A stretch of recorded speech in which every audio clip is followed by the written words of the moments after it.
mampu menghadapi keniscayaan ini untuk merubah pola sebagaimana yang dicita-citakan Pak Bupati, maka pastilah kami di akhir 2020 ini akan mundur jadi seorang kepala dinas. Terima kasih. Kalau Pak Bupati mungkin ada dana operasional Pak Bupati. Nah, kalau kepala dinas tidak ada dana operasional kepala dinas, Pak. Nah, itu mungkin dipikirkan sehingga bisa.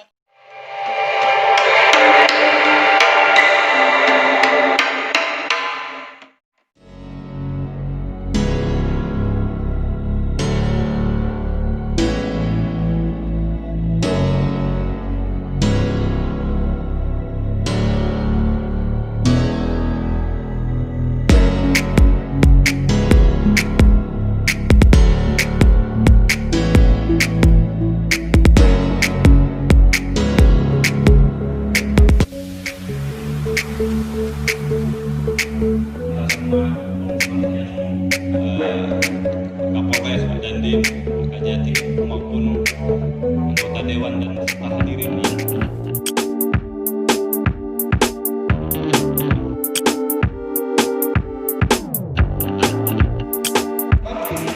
Menghadapi keniscayaan ini untuk merubah pola sebagaimana yang dicita-citakan Pak Bupati, maka pastilah kami di akhir 2020 ini akan mundur jadi seorang kepala dinas. Terima kasih. Assalamualaikum Pak, Kepala Dinas Perindak Kabupaten Pamekasan. Ada beberapa hal yang kami tanyakan Pak. Pertama, tentang apa yang disampaikan Bapak bahwa kita ini bukan hanya Pak Bupati Pak yang banyak proposal. Kadis itu numpuk juga Pak, hari-harinya tetap banyak numpuk segala macam. Pertanyaannya uangnya dari mana kan gitu Pak ya. Kalau Pak Bupati mungkin ada dana operasional Pak Bupati. Nah, kalau kepala dinas tidak ada dana operasional kepala dinas Pak. Nah, itu mungkin dipikirkan sehingga bisa nanti kami itu Pak. Jadi dari Kementerian Kementerian Keuangan bisa memberikan ruang untuk bahwa kami itu juga butuh dana operasional Kadis. Nah, biar halang-halang juga Pak. Karena kami ini hidup bukan di halam hampa Pak. Kita hidup di realita. Seperti itu Pak Gufron. Biar Pak Agus yang putih juga, pengen golongan putih juga. Yang kedua terkait Dumas Pak. Ini yang menjadi momok kepala dinas Pak. Dikit-dikit Dumas. Ada foto sedikit, ada bocornya Dumas. Pertanyaan saya Pak, masa dari APH Momat itu tidak ada verifikasi? Apakah benar ini adalah ada indikasi yang kuat gitu? Kalau KPK mungkin ada ya Pak ya, ada verifikasi bahwa ini juga perlu bukti segala macam. Tetapi di sini dikatakan bukan di sinilah di alam bakalah bahwa itu Dumas Pak. Nah, pertanyaan saya, apakah seorang diterlapor atau ujung-ujung ini ada Dumas Pak? Bagaimana mensikapi? Nah, pertanyaan saya Pak, apakah bagaimana mensikapi kondisi seperti itu Pak? Dumas mana Pak? Dumasnya gimana Pak? Itu apa perlu ada diskusi dulu lebih awal sehingga kami tidak ujung-ujung udah duduk duluan Pak. Terima kasih. Wassalamualaikum warahmatullahi wabarakatuh. Dalam korupsi itu pada titik akhirnya itu ada di biaya besar, biaya pilkada, pileg dan lain semacamnya. High cost-nya besar Bapak. Tadi juga Bapak menyampaikan bahwa KPK sudah melakukan semacam penelitian, survei. Bayangkan tadi kalau misalnya DPRD tingkat kabupaten saja bisa menghadirkan 2 miliar, apalagi provinsi dan pusat begitu Bapak. Daerah kering, kabupaten kering yang tidak ada SDA-nya mungkin bisa menghabiskan 30 M, maka kalau yang kabupatennya basah bisa 50 sampai 100 kan begitu kira-kira Bapak. Nah, kesimpulan yang didapat KPK ini fenomenanya kan sudah sangat kita pahami bersama ya.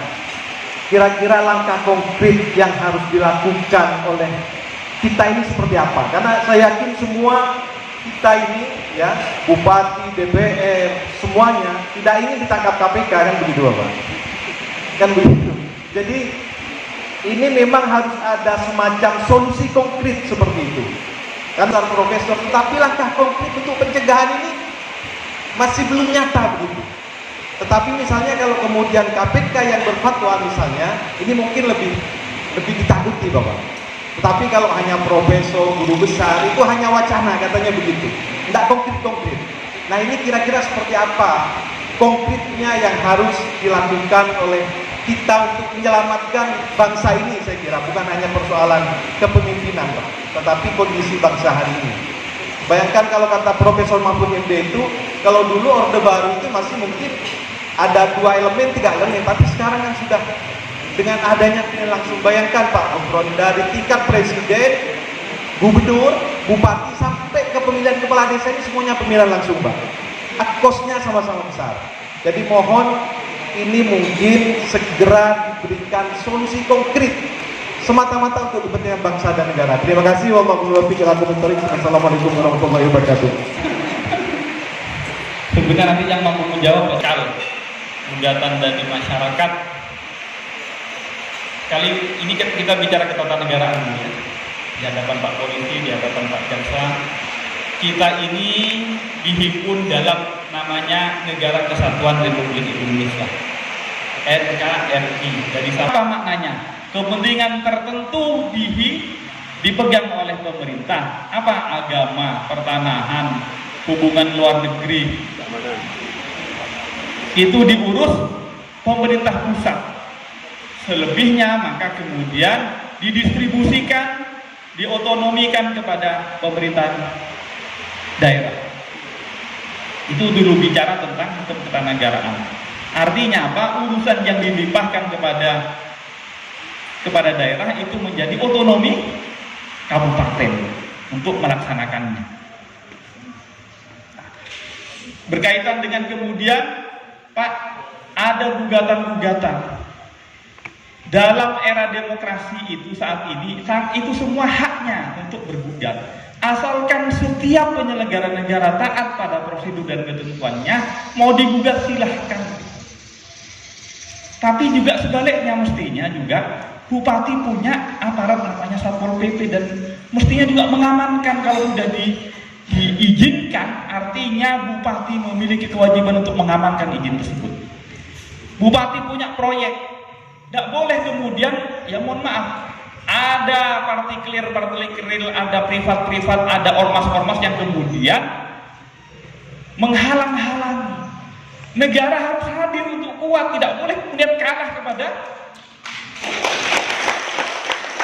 privat ini. Negara harus hadir. Mau gugat silahkan, gugat. Pakai apa? Pakai prosedur. Tapi kalau kemudian ada proyek dihalangi, berarti dia sudah menghalangi kinerja negara. Negara harus hadir. Siap Satpol PP, Deputi. Protapnya semuanya. Polres kurang besar, masih banyak di sini militer. Tidak apa-apa untuk kepentingan penyelenggaraan program-program negara, tidak masalah. Jadi atas SK, artinya atas wewenang kepentingan publik, tidak boleh kalah kepada kepentingan. Mau lokal dan silahkan, itu kan bisa didialogkan. Selama dialog tidak boleh menghentikan. Apakah kemudian mereka perlu didengar? Didengar silahkan. Tetap menjadi bagian dari partisipasi publik, harus didengar, nggak apa-apa. Tapi kemudian tidak boleh sebelum terjadi, artinya belum ada deal, masukannya kan Pak Kapolra, bupatinya kan bupatinya yang mereka pilih semua. Beliau ini bukan bupatinya yang memilih beliau saja, tidak. Saat ini beliau adalah bupatinya Pamekasan. Di kepentingan publik, tetapi kami dari perspektif anti korupsinya ya. Kemudian kami juga memberikan masukan. Sekarang semua elemen, baik pimpinan maupun Korsub maupun Satgas itu kan berbagi. Jadi bukan berarti kalau kemudian ketua atau pimpinan langsung datang kemudian menunjukkan ada hal yang khusus, itu enggak, biasa saja, supaya artinya apa? Supaya tidak kemudian kami redundant atau double dengan Korwil ataupun Korsubga. Itu yang jadi Korwil dan Korsubga banyak ke daerah Matraman, ke daerah Jawa Timur bagian timur misalnya. Itu kan Korwil Jawa Timur, Papua dan Kalimantan Barat. Menurut KPK apakah Pamekasan sudah bebas dinilai bebas korupsi?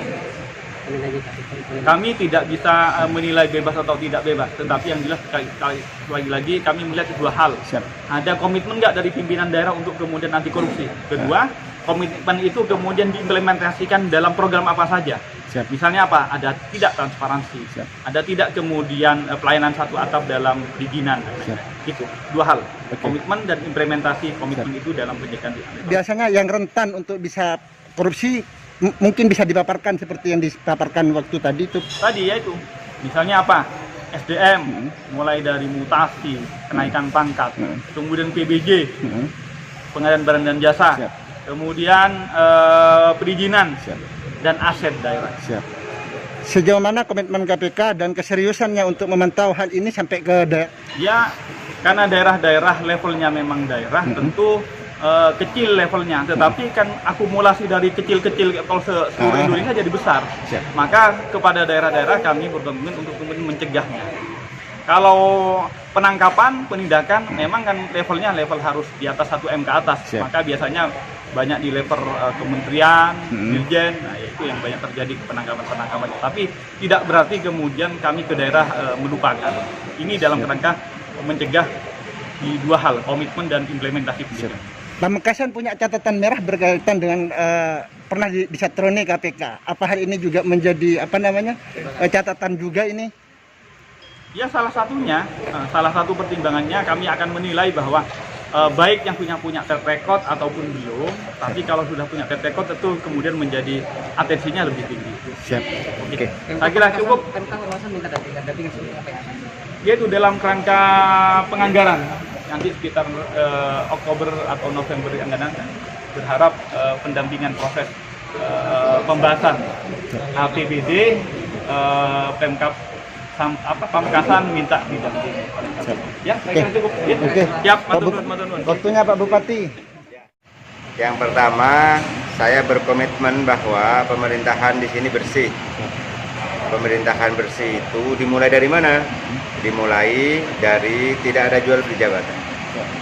Jika posisi jabatan tertentu yang ditempati oleh ASN kita, oleh aparatur kita sudah tidak berbayar, maka itu menjadi syarat utama untuk mendorong pemerintahan yang bersih. Baru kemudian yang kedua, saya mendorong pelayanan yang cepat dan mall pelayanan publik sebagai perwajahan pelayanan kita.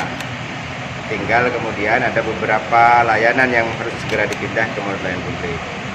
Yang ketiga, fenomena tentang yang disampaikan Pak Gufron tentang biaya politik yang besar, tentang biaya menjadi bupati, menjadi DPR yang besar, itu menjadi fenomena nasional, bukan hanya di Pamekasan. Kita mengundang Pak Gufron, mengundang KPK ke Kabupaten Pamekasan untuk ceramah sekarang, baru kemudian nanti minta pendampingan dalam pembahasan. Kira-kira ini cara yang benar apa enggak? Sudah benar, alurnya sudah benar. Perbaikan harus terus kita lakukan. Beberapa hal yang masih membuka peluang adanya korupsi akan kita terus perbaiki. Intinya, syarat utama kabupaten itu bersih atau tidak bersih dimulai dari komitmen pemimpin, dimulai dari turunannya aparatur sipil yang juga berkomitmen, baru kemudian partisipasi masyarakat. Partisipasi masyarakat itu diantaranya adalah NGO, yayasan, tokoh itu berpartisipasi untuk mendukung pemerintahan yang bersih. Tidak mungkin ada keadilan sosial bagi seluruh rakyat Indonesia, bagi seluruh rakyat di kabupaten ini jika pelayanannya tidak bersih.